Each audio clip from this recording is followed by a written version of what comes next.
मैं चाहता हूं कि मेरा ये जो वीडियो है वह प्रधानमंत्री मोदी जी से लेकर मुख्यमंत्री योगी जी तक पहुंचे, दूर दूर तक आम जनमानस तक यह वीडियो पहुंचना चाहिए। क्योंकि जो आजकल हमारे देश में, हमारे समाज में जो चल रहा है, देश को तोड़ने के लिए, समाज को तोड़ने के लिए, उसी पर मैंने यह वीडियो बनाया है। और इसकी प्रेरणा मुझे मिली जब मैं एक किताब पढ़ रहा था, सनातन संवाद कथाएं, जो काशी विश्वनाथ मंदिर है उसके जो CEO हैं मौजूदा, विश्वभूषण मिश्रा जी, उन्होंने यह किताब लिखी। इस पुस्तक के 6ठे अध्याय में दत्तात्रेय जी, जो कि ब्रह्मा विष्णु महेश के संयुक्त अवतार माने गए हैं, सम्राट यदु के प्रश्नों का उत्तर दे रहे हैं। सम्राट यदु वही सम्राट जिनके वंशज आजकल खुद को शूद्र साबित करने में लगे हुए हैं। यहाँ पर दत्तात्रेय कहते हैं सम्राट यदु से कि उनके 24 गुरु हैं और उन गुरुओं में पृथ्वी भी है, जल भी है, अग्नि भी है, वायु भी है, मधुमक्खी भी है, हाथी है, किरण है, यहाँ तक कि वैश्या, कीट पतंगे भी उनके गुरु हैं। और कौन किस तरह से उनका गुरु है, कौन क्या शिक्षा उन्हें देता है, इस बात को वह क्रम से समझाते चले जा रहे हैं।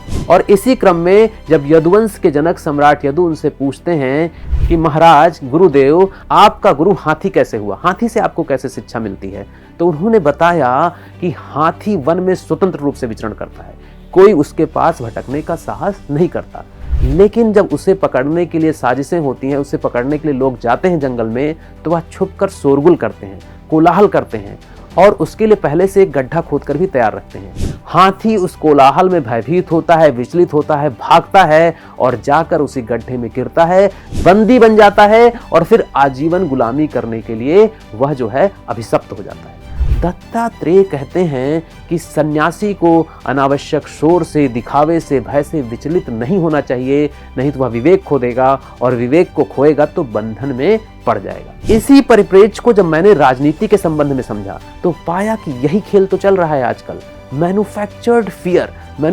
फियर के माध्यम से जनता में मोरल पैनिक क्रिएट किया जाता है और रेशनल एजेंसीज को कमजोर करने की कोशिश की जाती है ताकि सत्ता पर काबिज हुआ जा सके, और कई बार काबिज हो भी जाते हैं। असली मुद्दों से ध्यान भटकाकर जब जो हितधारक समूह हैं, मीडिया है, जो एंटी नेशनल ग्रुप्स हैं, वह जानबूझकर डर का माहौल बनाते हैं, मैन्युफैक्चर्ड फियर, निर्मित भय का माहौल क्रिएट करते हैं और समाज में अचानक से ऐसी भावनाएं पैदा कर देते हैं कि लोग सोचने को मजबूर हो जाते हैं कि बहुत गलत हो रहा है, कुछ खतरनाक हो रहा है, और मोरल पैनिक क्रिएट हो जाता है। और यह पैनिक आम आदमी को नहीं बल्कि कई बार तो नेता, मंत्री, अधिकारी, न्यायपालिका, प्रधानमंत्री, मुख्यमंत्री तक पर अपना प्रभाव डालता है। लोग विवेक खो देते हैं या विचलित हो जाते हैं और इस तरह से समाज द्रोहियों के नियंत्रण में आ जाते हैं, उनकी पिच पर खेलना शुरू कर देते हैं। कुछ उदाहरण देता हूं आपको कि किस तरह से मैन्युफैक्चर्ड फियर अपना काम करता है। जैसे आपने सुना होगा कि अक्सर लोग हल्ला मचाते हैं, संविधान बदलने वाला है,